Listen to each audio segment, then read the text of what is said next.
Бисмилляхи, альхамдулиллахи, ассалату вассаляму аля расулиллах. Доброе утро, дорогие друзья! Аллах Всевышний повелел нам выполнять некоторые правила и обряды. И если мы будем их выполнять как положено, то за это Аллах обещал вознаграждение на том свете. Один из этих обрядов – это тахара, очищение, который является одним из условий намаза. Так у кого нет очищения, его намаз не принимается. Один из видов тахарат – аль-вуду, на крымско-татарском его называют абдест. В суре Аль-Майда передано: перед чтением молитвы мойте ваши лица и руки до локтей, оботрите голову и мойте ноги до щиколоток. Знайте, что аль-вуду выполняли и в предыдущих общинах.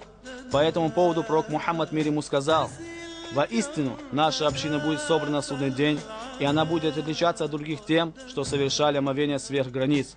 У них эти места будут светиться». Это признак, по которому пророк узнает свою общину. Аллах Всевышний наделил аль-вуду благословением и предпочтением, которые приобретают верующие, правильно выполняющие тахара.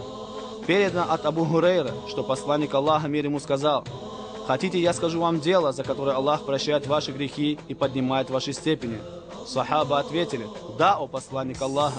Пророк продолжил: «Выполнять аль-вуду и не лениться, почаще ходить в мечеть, ждать наступления следующего намаза после совершения предыдущего». В этом хадисе имеется в виду, что выполнять аль-вуду нужно так, как выполнял его пророк Мухаммад, мир ему. Сказано, что Усман ибн Аффан попросил воду для совершения аль-вуду и совершил его в следующем порядке: мыл 3 раза свои ладони, полоскал 3 раза рот, трижды набрал воду в нос и очистил его, трижды мыл лицо, трижды мыл правую руку, включая локоть, затем также левую, протер голову, трижды мыл по щиколотку, включительно правую ногу, затем также левую. После чего произнес: «Я видел посланника Аллаха, он совершал аль-вуду в таком же порядке». Пророк Мухаммад, мир ему, сказал: «Кто совершил аль-вуду, как я, затем читал 2 ракаата и при этом не вызывал посторонние мысли, то Аллах прощает совершенные им грехи». Пророк Мухаммад, мир ему, сказал: «Кто совершил аль-вуду, полоская рот и очищая нос, вместе с очищением с этих органов смываются его грехи.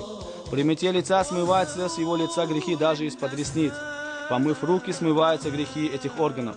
Протирая голову, снимаются с нее грехи даже через уши. И также мытье ног снимает с них грехи из-под ногтей. После этого ходьба к мечети и совершение намаза записывается вознаграждение».